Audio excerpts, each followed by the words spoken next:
ओम शांति 29 जून 2024। मीठे बच्चे, शरीर सहित जो कुछ भी देखने में आता है ये सब विनाश होना है। तो आत्माओं को अब घर लौटना है, इसलिए पुरानी दुनिया को भूल जाओ। प्रश्न, तुम बच्चे किन शब्दों में सभी को बाप का मैसेज सुना सकते हो? उत्तर, सभी को सुनाओ कि बेहद का बाप बेहद का बरसा देने आया है। अब हद के बरसे का समय पूरा हुआ, अर्थात भक्ति पूरी हुई। अब रावण राज्य समाप्त होता है। बाप आए हैं तुम्हें रावण 5 विकारों की जेल से छुड़ाने। ये पुरुषोत्तम संगम युग है, इसमें तुम्हें पुरुषार्थ कर दैवी गुणों वाला बनना है। सिर्फ पुरुषोत्तम संगम युग को भी समझ ले तो स्थिति श्रेष्ठ बन सकती है। ओम शांति। अब रूहानी बच्चे क्या कर रहे हैं? अव्यभिचारी याद में बैठे हैं। एक होती है अव्यभिचारी याद, दूसरी होती है व्यभिचारी याद। अव्यभिचारी याद अथवा अव्यभिचारी भक्ति जब पहले शुरू होती है तो सब शिव की पूजा करते हैं। ऊंच से ऊंच भगवान वही है, वो बाप भी है, फिर शिक्षक भी है, पढ़ाते हैं। क्या पढ़ाते हैं? मनुष्य से देवता बनाते हैं। देवता से मनुष्य बनने में तुम बच्चों को 84 जन्म लगे हैं और मनुष्य से देवता बनने में 1 सेकंड लगता है। ये तो बच्चे जानते हैं। हम बाप की याद में बैठे हैं। वो हमारा टीचर भी है, सद्गुरु भी है। योग सिखाते हैं कि एक की याद में रहो। वो खुद कहते हैं, हे आत्माओं, हे बच्चे, देह के सब संबंध छोड़ो। अब वापिस जाना है। ये पुरानी दुनिया बदल रही है, अभी यहाँ रहना नहीं है। पुरानी दुनिया के विनाश के लिए ही ये बारूद आदि बनाए हुए हैं। नेचुरल कैलेमिटीज भी मदद करती है। विनाश तो होना है जरूर। तुम पुरुषोत्तम संगम युग पढ़ो। ये आत्मा जानती है अभी हम लौट रहे हैं, इसलिए बाप कहते हैं इस पुरानी दुनिया पुरानी देह को भी छोड़ना है। देह सहित जो भी इस दुनिया में देखने में आता है ये सब विनाश हो जाना है। शरीर भी खत्म होना है। अब हम आत्माओं को घर लौटना है। लौटने बिगड़ नई दुनिया में आ नहीं सकेंगे। अब तुम पुरुषोत्तम बनने का पुरुषार्थ कर रहे हो। पुरुषोत्तम है ये देवताएं, सबसे ऊंच से ऊंच है निराकार बाप। फिर मनुष्य सृष्टि में आओ तो इसमें है ऊंच देवता, वो भी मनुष्य है परंतु दैवी गुणों वाले। फिर वही आसुरी गुणों वाले बनते हैं। अब फिर आसुरी गुणों से दैवी गुणों में जाना पड़े, सतयुग में जाना पड़े। किसको? तुम बच्चों को। तुम बच्चे पढ़ रहे हो और औरों को भी पढ़ाते हो। सिर्फ बाप क्या ही मैसेज देना है। बेहद का बाप बेहद का बरसा देने आए हैं। अब हद का बरसा पूरा होता है। बाप ने समझा है 5 विकार रूपी रावण की जेल में सब मनुष्य है, सब दुख ही उठाते हैं, सूखी रोटी मिलती है। बाप आकर के सबको रावण की जेल से छुड़ाए सदा सुखी बनाते हैं। बाप के सिवाय मनुष्य को देवता कोई बना न सके। तुम यहाँ बैठे हो मनुष्य से देवता बनने के लिए। अभी है कलयुग, बहुत धर्म हो गए हैं। तुम बच्चों को रचना और रचना का परिचय खुद बाप बैठ देते हैं। तुम सिर्फ ईश्वर परमात्मा कहते थे, तुमको ये पता नहीं था कि वो बाप भी है, टीचर भी है, गुरु भी है। उनको कहा जाता है सद्गुरु, अकाल मूर्त भी कहा जाता है। तुमको आत्मा और जीव कहा जाता है। वो अकाल मूर्त इस शरीर रूपी तख्त पर बैठे हैं, वो जन्म नहीं लेते हैं। तो वो अकाल मूर्त बाप बच्चों को समझाते हैं, मेरा अपना रथ नहीं है, मैं तुम बच्चों को पावन कैसे बनाऊं? मुझे तो रथ चाहिए ना। अकाल मूर्त को भी तख्त तो चाहिए। अकाल तख्त मनुष्य का होता है और कोई का नहीं होता। तुम हर एक को तख्त चाहिए। अकाल मूर्त आत्मा यहाँ विराजमान है, वो सभी का बाप है। उनको कहा जाता है महाकाल। वो पुनर्जन्म में नहीं आते हैं। तुम आत्माएं पुनर्जन्म में आती हो, मैं आता हूँ कल्प के संगम युगे। भक्ति को रात, ज्ञान को दिन कहा जाता है। ये पक्का याद करो। मुख्य है ही 2 बातें, अल्फ और बे। बाप और बादशाही, बाप आकर बादशाही देते हैं और बादशाही के लिए ही पढ़ाते हैं, इसलिए इसको पाठशाला भी कहा जाता है। भगवानुवाच, भगवान तो है निराकार, उनका ही पाठ होना चाहिए। वो है ऊंचते ऊंच भगवान, उनको सभी याद करते हैं। बाप कहते हैं ऐसा कोई मनुष्य नहीं होगा जो भक्ति मार्ग में याद ना करता हो। दिल में ही सब पुकारते हैं, हे भगवान, है लिबरेटर, ओ व्हाट फादर, क्योंकि ये है सभी आत्माओं का फादर।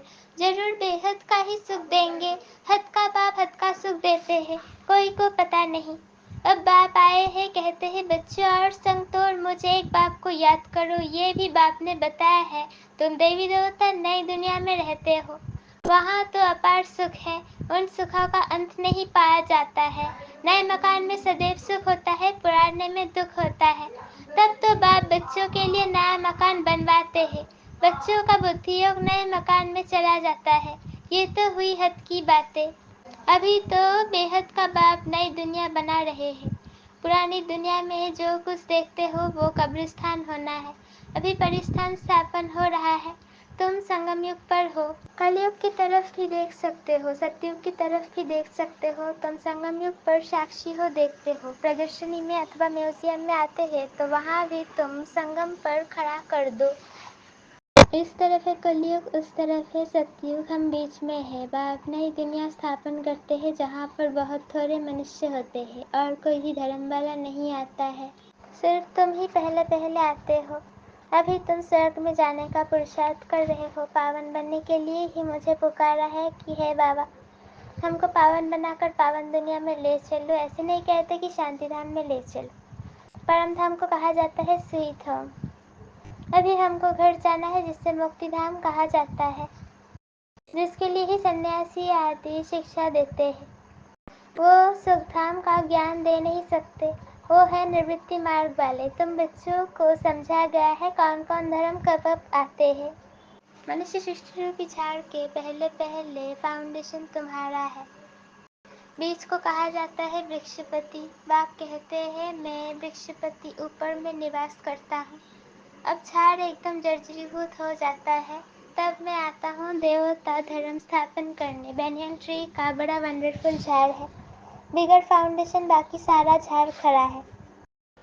इस बेहद के झाड़ में भी आदि सनातन देवी देवता धर्म है नहीं, बाकी सब धर्म खड़े हैं। तुम मूल वतन निवासी थे, यहाँ पार्ट बजाने आए हो। तुम बच्चे ऑलराउंड पार्ट बजाने वाले हो, इसलिए 84 जन्म है मैक्सिमम, फिर मिनिमम 1 जन्म। मनुष्य फिर कह देते 84 लाख जन्म, वो भी किसके होंगे ये भी समझ नहीं सकते। बाप आकर तुम बच्चों को समझाते हैं। 84 जन्म तुम लेते हो, पहले पहले मेरे से तुम बिछुड़ते हो। सत्ययुगी देवताएं ही पहले होते हैं। जब वो आत्माएं यहाँ पार्ट बजाती है तो बाकी सब आत्माएं कहाँ चली जाती है ये भी तुम जानते हो। बाकी सब आत्माएं शांति धाम में होती है, तो शांति धाम अलग हुआ ना, बाकी दुनिया तो यही है। पार्ट यहाँ बजाते हैं, नई दुनिया में सुख का पार्ट, पुरानी दुनिया में दुख का पार्ट बजाना पड़ता है। सुख और दुख का ये खेल है, वो है राम राज्य। दुनिया में कोई भी मनुष्य ये नहीं जानते कि सृष्टि का चक्र कैसे फिरता है, न रचयिता को न रचना के आदि मध्य अंत को जानते हैं। ज्ञान का सागर एक बाप को ही कहा जाता है। रचयिता रचना के आदि मध्य अंत का ज्ञान कोई शास्त्रों में है नहीं, मैं तुमको सुनाता हूँ। फिर ये प्रायलोक हो जाता है, सतयुग में ये रहता नहीं। भारत का ही प्राचीन सहज राजयोग गाया हुआ है, गीता में भी राजयोग नाम आता है। बाप तुम्हें राजयोग सिखलाकर राजाओं का वर्षा देते हैं। बाकी रचना से वर्षा मिल न सके, वर्षा मिलता है रचता बाप से। हर एक मनुष्य क्रिएटर है, बच्चों को रचते हैं। वो है हद के ब्रह्मा, ये है बेहद के ब्रह्मा। वो है निराकार आत्माओं के पिता, वो लौकिक पिता। ये फिर है प्रजापिता। प्रजापिता कब होना चाहिए? क्या सतयुग में? नहीं, पुरुषोत्तम संगम युग पर होना चाहिए। मनुष्य को ये भी पता नहीं है कि सतयुग कब होता है। उन्होंने तो सतयुग कलयुग आदि को लाखों वर्ष दे दिए हैं। बाप समझाते हैं 1250 वर्ष का एक युग होता है। 84 जन्मों का भी हिसाब चाहिए ना, सीढ़ी का भी हिसाब चाहिए ना। हम कैसे उतरते हैं, पहले पहले फाउंडेशन में है देवी देवता, उनके बाद फिर आते हैं इस्लामी बौद्ध। बाप ने झाड़ का राज भी बताया है, बाप के सिवाय तो कोई सिखला न सके। तुम कहेंगे ये चित्र आदि कैसे बनाए, किसने सिखाया? बोलो बाबा ने हमें ध्यान में दिखाया, फिर हम यहाँ बनाते हैं। फिर उनको बाप ही इस रथ में आकर करेक्ट करते हैं कि ऐसे ऐसे बनाओ, खुद ही करेक्ट करते हैं। श्री कृष्ण को श्याम सुंदर कहते हैं, परंतु मनुष्य तो समझ नहीं सकते कि क्यों कहा जाता है। ये बैकुंठ का मालिक था तो गोरा था, फिर गावड़े का छोरा सावरा बना, इसलिए उनको ही श्याम सुंदर कहते हैं। यही पहले आते हैं तत्वम। इन लक्ष्मी नारायण की राजाई चलती है। आदि सनातन देवी देवता धर्म की स्थापना कौन करते हैं, ये भी किसको पता नहीं है। भारत को भी भूल लाए, हिंदुस्तान के रहवासी हिंदू कह देते हैं। मैं भारत में ही आता हूँ, भारत में देवताओं का राज्य था जो अब प्रायलोप हो गया है। मैं आता हूँ फिर से स्थापना करने, पहले पहले से ही आदि सनातन देवी देवता धर्म। ये झाड़ वृद्धि को पाता रहता है, नए नए मत पंथ पत्ते पिछाड़ी में आते हैं तो उनकी भी शोभा हो जाती है। फिर अंत में जब सारा झाड़ जर्जरीभूत अवस्था को पाता है तब फिर मैं आता हूँ यदा यदा ही। आत्मा अपने को भी नहीं जानती तो बाप को भी नहीं जानती। अपने को भी गाली देते बाप को और देवताओं को भी गाली देते रहते हैं। ता प्रधान बेसमझ बन जाते हैं, तब मैं आता हूँ। पतित दुनिया में ही आना पड़े तो मनुष्य को जीवदान देते हो, अर्थात मनुष्य से देवता बनाते हो। सब दुखों से दूर कर देते हो, सो भी आधा कल्प के लिए। गान भी है ना वंदे मातरम। कौन सी माता है जिनकी वंदना करते हैं? तुम माताएं हो, सारी सृष्टि को बहिष्ठ बनाती हो। भले पुरुष भी है लेकिन मेजॉरिटी माताओं की है, इसलिए बाप माताओं की महिमा करते हैं। बाप आकर तुमको इतनी महिमा लायक बनाते हैं। अच्छा, मीठे मीठे सिकिलधे बच्चों प्रति माता पिता बाप दादा का याद प्यार और गुड मॉर्निंग। रूहानी बाप की रूहानी बच्चों को नमस्ते। हम रूहानी बच्चों की रूहानी माता पिता बाप दादा को याद प्यार गुड मॉर्निंग और नमस्ते। शुक्रिया बाबा, शुक्रिया।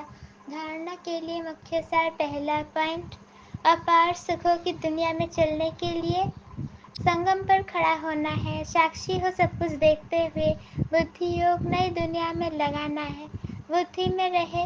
अभी हम वापस घर लौट रहे हैं। दूसरा पॉइंट, सभी को जीवदान देना है, मनुष्य से देवता बनाने की सेवा करनी है, बेहद के बाप से पढ़कर दूसरों को पढ़ाना है, दैवी गुण धारण करने और कराने हैं। वरदान, सदा श्रेष्ठ समय प्रमाण। श्रेष्ठ कर्म करते बाह बाह के गीत गाने वाले भाग्यवान आत्मा भव। इस श्रेष्ठ समय पर सदा श्रेष्ठ कर्म करते वाह वाह के गीत मन से गाते रहो। वाह मेरा श्रेष्ठ कर्म, वाह श्रेष्ठ कर्म सिखाने वाले बाबा। तो सदा वाह वाह के गीत गाओ। कभी गलती से भी दुख का नज़ारा देखते भी हाय शब्द नहीं निकलना चाहिए। वाह ड्रामा वाह और वाह बाबा वाह। जो स्वप्न में भी नहीं था वो भाग्य घर बैठे मिल गया। इसी भाग्य के नशे में रहो। स्लोगन, मन बुद्धि को शक्तिशाली बना दो तो कोई भी हलचल में अचल अडोल रहेंगे। मन बुद्धि को शक्तिशाली बना दो तो कोई भी हलचल में अचल अडोल रहेंगे। ओम शांति।